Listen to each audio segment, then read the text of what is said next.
So hello FIFA players, welcome back to my new video. और आज से अगले कुछ दिन तक हम करने जा रहे हैं डिजर्ट ईगल के अंदर वन टैप की प्रैक्टिस। और इस प्रैक्टिस को कंप्लीट होने के बाद क्या हमारा गेम प्ले बहुत ज्यादा अच्छा हो जाएगा या फिर कुछ फर्क नहीं पड़ने वाला, ये जानने के लिए वीडियो को एंड तक देख लेना। सबसे पहले तो डिजर्ट ईगल के साथ अपने गेम प्ले को अच्छा करने के लिए हमें ये पता होना चाहिए कि हमें आखिरकार सीखना क्या है। तो इसलिए हम अपनी डिजर्ट ईगल को मास्टर करने के लिए सबसे पहले तो उन यूट्यूबर्स की गेम प्ले देखेंगे जो कि डिजर्ट ईगल में एकदम गॉड लेवल के गेम प्ले करते हैं। तो मैंने उनके वीडियोस देखा और उनमें से मुझे कुछ टेक्निक्स पता चली जिसका यूज करके हम बहुत ज्यादा अच्छा गेम प्ले कर सकते हैं डिजर्ट ईगल के साथ। तो हम सीखेंगे क्या क्या, चलो मैं आपको बताता हूँ। तो जो पहली चीज हम सीखने वाले वो तो ऑब्वियस है, जो कि है वन टैप मारना, क्योंकि डिजर्ट ईगल के साथ अपनी बॉडी खेलने में मजा नहीं आता और वन टैप मारने के लिए हमें जरूरत पड़ती है एक्यूरेसी की। तो दूसरी चीज जो हम सीखेंगे वो है हमारी एक्यूरेसी। और अगर कोई गेम प्ले हमारा देखे तो एकदम नेक्स्ट लगे, उसके लिए हमें चाहिए एक अच्छी खासी मूवमेंट। तो हाँ, तीसरी चीज हम जो सीखेंगे वो है हमारी मूवमेंट स्पीड। तो चलो प्रैक्टिस स्टार्ट करते हैं। तो पहले तो मैं ट्रेनिंग में आके सीधा वन टैप मारने की ट्राई करने लगता हूँ। मेरे लग नहीं होते ज्यादा, कभी कभी लगता है, कभी कभी तो ओनली बॉडी लगता है। इसी तरह मैं काफी देर ट्राई करता है तो फिर मुझे एक बात समझ में आती है कि मैं वन टैप को कैसे मार सकता हूँ बंदों को। यहाँ पर अगर मैं वाइट टाइम करके बंदों को मार रहा तो या फिर गोली ऊपर जाती है या फिर लगी नहीं रही होती है, और लगती भी है तो बॉडी शॉट। इसी तरह प्रैक्टिस करते करते ना मुझे एक ट्रिक पता चलती है वन टैप मारने के डिजर्ट ईगल से, कि अगर मैं यहाँ पर ना पैर के पास वाइट टाइम करके बंदों को मारा तो बॉडी शॉट लग रहा था, लेकिन वहीं अगर चेस्ट के आसपास एम रख के मारा तो सीधा वन टैप पड़ रहा था। अब बस मुझे इसी चीज की अच्छे से प्रैक्टिस करनी है, फिर मैं वन टैप लगना स्टार्ट हो जाएंगे। लेकिन टेक्निक ढूंढते ढूंढते एक दिन खत्म हो जाता है, फिर शुरू होता है हमारा दूसरा दिन, और अगले दिन दोबारा से मैं गेम खोलता हूँ और इसी चीज की प्रैक्टिस अच्छे से करने लगता हूँ। और मैं यहाँ पर मूवमेंट स्पीड के साथ यहाँ पर वन टैप मारने की ट्राई कर रहा था, क्योंकि लास्ट में तो वैसे हमें मूवमेंट स्पीड प्रैक्टिस करनी है। तो अब इसे शुरू करते थे थोड़ा थोड़ा। यहाँ पर सब कुछ अच्छा जा ही रहा होता है, पर तभी एक प्रॉब्लम आ जाती है। प्रॉब्लम ये थी कि जो हमने टेक्निक ढूंढी थी हेडशॉट मारने के लिए, उसके मुताबिक हमें अपना एम रखना होगा चेस्ट पर और फिर ड्रैग करेंगे तो वन टैप पड़ जाएगा। लेकिन अगर हमें डिजर्ट ईगल को मास्टर करना है तो हमें desert eagle one tap movement speed के साथ मारने पड़ेंगे, और मूवमेंट स्पीड के साथ चेस्ट पर एम करना बहुत ज्यादा मुश्किल हो रहा था। और अभी हमें चेस्ट पर एम करके हेडशॉट मारने की प्रैक्टिस तो करनी है, पर साथ में मूवमेंट स्पीड के साथ चेस्ट पर एम करने की प्रैक्टिस भी करनी होगी। और फिर पूरा दिन मैं इन्हीं दो चीजों की प्रैक्टिस करता हूँ और उसके बाद मेरा गेम प्ले कुछ ऐसा होता है।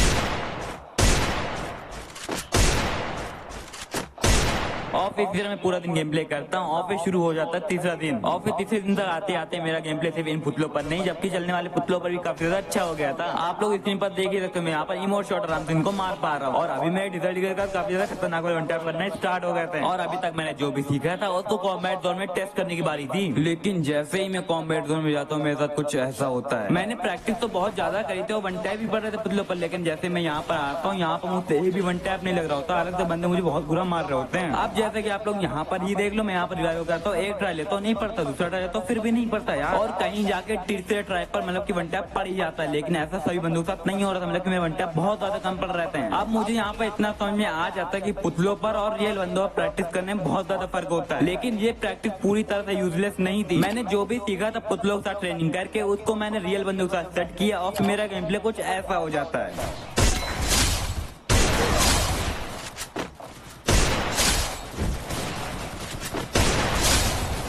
और अब मेरे यहाँ पर डिजर्ट के बहुत ज्यादा तगड़े वाले वन टैप पढ़ना स्टार्ट हो गए थे। मतलब कि मैंने जो शुरुआत में 3 टारगेट रखे थे, वन टैप, एक्यूरेसी और मूवमेंट में, उसमें मेरा पहला टारगेट कंप्लीट हो चुका है वन टैप। और अब बारी थी हमारे सेकंड टारगेट को सीखने की, जो कि है हमारा एक्यूरेसी। पहले तो आपको ये जानना होगा कि एक्यूरेसी का मतलब क्या होता है। एक्यूरेसी मीन्स मतलब कि जब भी आपके आसपास आगे पीछे कहीं पर बंदा हो तुरंत उसको गोली मारना, और गोली मारते वक्त आपको रिकॉइल को कंट्रोल करना होगा और हवा में गोली नहीं चलनी चाहिए। मतलब कि अगर सीधा सीधा बोले तो हर एक गोली कनेक्ट होनी चाहिए बंदे को। तो उसकी प्रैक्टिस हम करेंगे कैसे, चलो मैं आपको बताता हूँ। पर यहाँ तक आते आते काफी देर रात हो गई, तो मैं तीसरे दिन को यहाँ पर खत्म करता हूँ। फिर शुरू होता है चौथा दिन। एक्यूरेसी प्रैक्टिस करने के लिए सबसे पहले तो आपको वो गन लेनी होगी जिसमें आप प्रैक्टिस कर रहे हो, और उसको लेके आपको सीधा आ जाना है कॉम्बैट जोन के अंदर। और प्रैक्टिस में कैसे कर रहा हूँ चलो आपको बताता हूँ। मैं यहाँ पर कुछ ज्यादा कर नहीं रहा हूँ, बस यहाँ पर आके बंदों को बॉडी भर रहा हूँ। अब आप लोग कहोगे इससे आपकी एक्यूरेसी कैसे अच्छी होगी, आज उल्टा तो आपका मतलब की गेम प्ले खराब हो जाएगा हेडशॉट वाला। तो मैं आपको बता दूं कि इसको करने का एक सही तरीका होता है, मतलब कि यहाँ पर ना आपको अपना स्क्रीन घुमा के बंदे के ऊपर एम ले जाना, और अपना जो ड्रैग वाला बटन होता है उसको ज्यादा घुमाना नहीं है, जिससे कि होगा क्या कि आपका एम ना काफी ज्यादा अच्छा हो जाएगा पहले से। और अगर बंदे के ऊपर एम अपने आप जाने लगा तो हेडशॉट तो हमारा हम लोग सीख ही चुके, तो हेडशॉट पढ़ने स्टार्ट हो जाएंगे काफी ज्यादा तगड़े वाले। तो बस फिर मैं इसी तरह प्रैक्टिस करता हूँ कम से कम आधा घंटा, और इसके बाद मेरा गेम प्ले और भी ज्यादा अच्छा हो जाता है। और इस प्रैक्टिस का रिजल्ट आपको सीधा एंड में देखने को मिलेगा। और हमने यहाँ अपनी ट्रेनिंग कंप्लीट करके डिजर्ट ईगल को मास्टर किया या फिर नहीं किया, इसका पता लगाएंगे हम एक टेस्ट के साथ। और इस टेस्ट को कंप्लीट करने के लिए हमारे पास होंगे 2 टास्क। अगर हमने 2 टास्क कंप्लीट कर लिए तो मतलब कि हमारी डिजर्ट ईगल मास्टर हो गई। पहला टास्क होगा हमारा CS रैंक, मतलब कि हम CS रैंक के अंदर ओनली पिस्तौल का यूज करेंगे डिजर्ट ईगल, ठीक है। और हम कोई और गन का यूज नहीं कर सकते, और तो और हमें रैंडम प्लेयर